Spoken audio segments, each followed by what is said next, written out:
শুভ সকাল বন্ধুরা। এমএস লাইফস্টাইলের নতুন একটি ব্লগ আমি সকাল থেকেই শুরু করছি। আর সকালে আমার সমস্ত কাজ হয়েও গেছে, প্রায় অনেকটা কাজই হয়ে গেছে, রান্নাও হয়ে গেছে।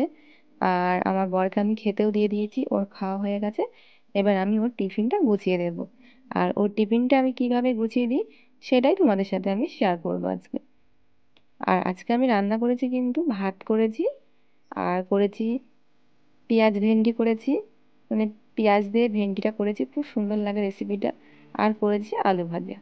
এটাই আজকের রেসিপি। আর দেখো, ওকে টিফিন দেবো বলে আর একটা কৌটোর মধ্যে আমি লবণ দিয়ে দিই, মানে ও কতটা নেবে সেই বুঝে নিয়ে নেয়।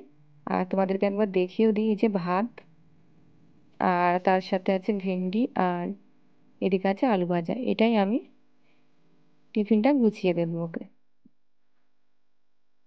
টিফিন গুছিয়ে দেওয়ার পর ও তো কাজে চলে যাবে। আর তারপরে ওখানে কটা বাসন দেখতে পাচ্ছ, ওইগুলো রাতে খাওয়া দাওয়া করেছিলাম, সেই বাসনগুলোই মাজা হয়নি। রান্না করেছি, সেখানেও কতগুলো বাসন বেরিয়েছে, সেগুলো সব একসাথেই আমি মেজে নেব। আর সকালে উঠে প্রচণ্ড কাজের চাপ থাকে, যেহেতু রান্না করতে হয়, উঠে আমি নিজের জন্য একটু টাইম পাই না যে নিজে মুখটা ধোবো, ব্রাশ করব, সেই টাইমটুকু আমি পাই না। প্রচণ্ড খাটনি, প্রচণ্ড খাটনি, যেহেতু সকালবেলা কাজে যাই সেই জন্য। আর দেখো, ও কাজে যাচ্ছে, একটু তোমাদের সাথে শেয়ার করে দিলাম। আর তারপরে আমি সমস্ত কাজ করেও নিয়েছি। নেওয়ার পর ছেলেকে প্রাইভেট থেকে বাড়ি নিয়ে এসে আমি রান্নাঘরে চলে এসেছি ভাত খাবো বলে। আর আমি ভাবছিলাম যে তোমাদের সাথে ডাইরেক্ট কথা বলি, কিন্তু বলতে গিয়েও বলতে পারলাম না, কারণ প্রচণ্ড পাশাপাশি বাড়ি সব টিভি চলছে, গানের আওয়াজ আসছে, সেই জন্য আর ভয়েসটা আমাকে মিউট করে দিতে হলো। আর ভাত টাত খাওয়ার পর আমার কিছু ঘরের কাজ আছে, মানে বিছনাটা সুন্দর করে গুছিয়ে নেব খাওয়া দাওয়া করে। আর সকালে খেলাম হচ্ছে আলু সিদ্ধ, ঘি, আর সাথে একটা কাঁচা লঙ্কা। ভাতটা মেখে নিলাম, ছেলে আর আমি দুজনেই খেয়ে নিব। আর দেখো, তারপরে ঘরে চলে এসেছি, বিছনাটাও আমি সুন্দর করে গুছিয়ে নিয়েছি। আর তারপরেই চলে গেছি বাইরে, কারণ প্রচুর জামা কাপড় আজকে কেচেছি আমি, সেগুলোই মেলে দেবো। তা তোমরা সাথে থাকো, আর তোমাদের সাথে কিছু কথা আমি শেয়ার করি, সেটা তোমরা শুনতে থাকো। অবশ্যই তোমাদেরকে না জানালে আমার ভালো লাগে না, কি বলো তো বন্ধুরা। সংসারের এই হাড় ভাঙা খাটুনি, তার উপরে যদি সংসারের মানে কিছু মানুষের এত পরিহাস আমাকে সহ্য করতে হয়, তখন খুবই খারাপ লাগে, খুবই খারাপ লাগে, খুবই কষ্ট করে একটা সংসার করতে হয়। সংসারটা শুধু স্বামী স্ত্রী সন্তানের মধ্যে হয় না, আরও কিছু মানুষ তাদের সাথে জড়িয়ে থাকে। আমি আশা করি যা বলতে চাইছি তোমরা হয়তো বুঝতে পারছো, কিন্তু আমি পুরোপুরি বলতে পারছি না, কারণ খুবই কষ্ট লাগছে মনের মধ্যে। কি এক বলবো তোমাদেরকে, এই যে সকালে ঘুম থেকে উঠে সমস্ত সংসারের কাজকর্ম করা, তারপরে রান্না করা, ছোট বাচ্চা আছে তাকে দেখাশোনা করা, সমস্ত কিছু করা, তার মধ্যেও মানে মানুষের যে এমন ধরনের পরিহাস করা, সেগুলো আর সহ্য হয় না গো, আর নিতে পারছি না। এবার আমি এর প্রতিবাদ চাই, আমি এবার রুখে দাঁড়াবো, এর বিরুদ্ধে আমি প্রতিবাদ করব। এতে যা হয় হবে, সেটা দেখা যাবে পরে, কিন্তু আর সহ্য করব না। প্রচুর সহ্য করেছি আমি, আর আমি সহ্য করব না, এর বিরুদ্ধে আমি রুখে দাঁড়াবই।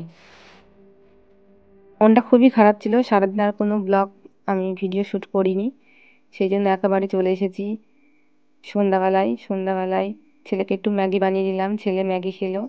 আর তারপরে দেখো, আমার বর কাজ থেকে বাড়ি চলে এসছে।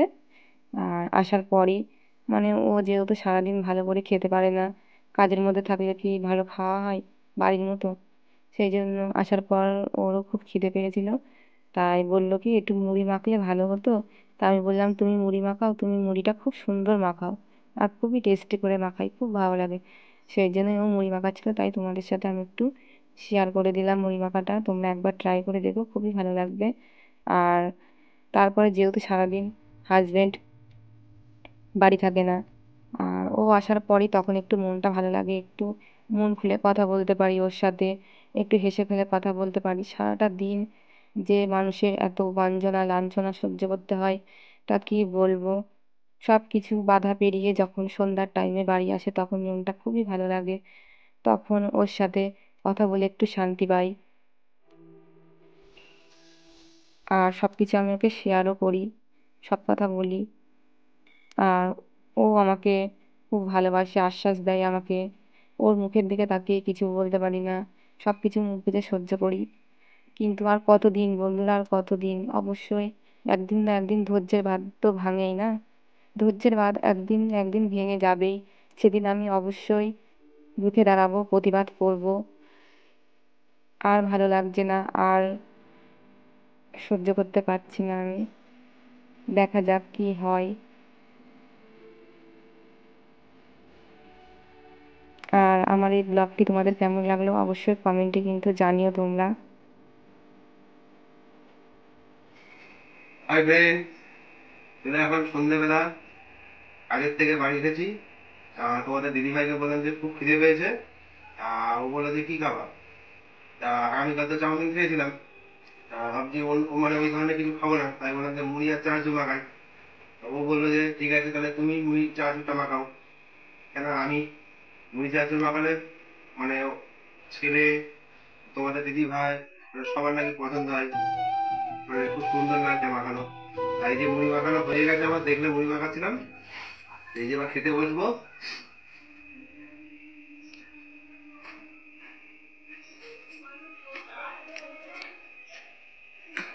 আর আমি মুড়ি মাখাই কেমন ভাবে তাও তোমাদের বলে দিই। আদা কুচি কুচি করতে হবে, একদম আদা কুচি কুচি করতে হবে। তার সঙ্গে রসুন 2 থেকে 3 কোয়া নিয়ে একদম কুচি কুচি করতে হবে। লঙ্কা থাকবে, সঙ্গে একটু বিট লবণ থাকবে, আর পেঁয়াজ থাকবে। আর তেল তো অবশ্যই থাকবে, তেল না হলে তো কোনো জিনিসই জমবে না। সব একসঙ্গে একত্রে মাখাতে হবে মুড়িটাকে। তারপর খেয়ে, মানে আমি যেমন ভাবে খাই, তোমাদের সকলকে বলছি একবার খেয়ে দেবে কেমন লাগে। খেয়ে হয়তো এই ভাইটার কথা মনে পড়বে পরে।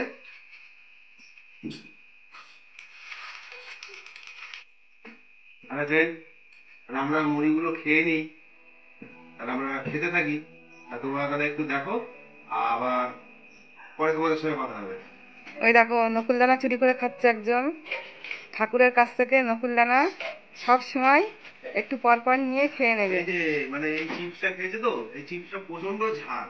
আর ও ঝাল ঝাল খায় মাঝে মাঝে। ও আবার চিপস ঝাল খায়, কিন্তু এবার লঙ্কা টঙ্কা তরকারি ঝাল খায় না। তা ওটা এনে দিয়েছি, খেতে খেতে শুয়ে পড়েছিল, এখন শুয়েছিল। ঝাল লেগেছে। ঝাল লেগেছে বলে তা উঠে আবার ঠাকুরের আমাদের নকুলদানা ও মাঝে মাঝে বার করে খায়, আর খুব ঝাল লেগেছে বলে ও খেয়ে নিয়েছে আবার। নকুলদানা হাওয়া হয়ে যায়, এনে আমি রেখে রাখতে পারি না ঠাকুরের কাছে, সবসময় খেয়ে নেয়। কিন্তু ছোটই তো। আর এই যে বই নিয়ে বসেছে ছেলে, বই পড়ছে, আর এইদিকে আমরাও খেয়ে নিই। ও খাবে না, ও ম্যাগি খেয়েছে সন্ধ্যাবেলা, ও আর মুড়িটা খাবে না, হয়ে গেছে। আমরা দুজনাই খাবো। আর আবার পরে আসছি।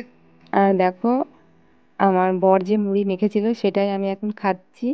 খুবই টেস্টি হয়েছে, আর খুবই ভালো লাগছিল খেতে। কারণ নিজের হাতে সবসময় কিছু করে খেতে ইচ্ছা করে না, মনে হয় যেন কেউ যদি একটু মানে করে দিত, সেটাই ভালো লাগে খেতে।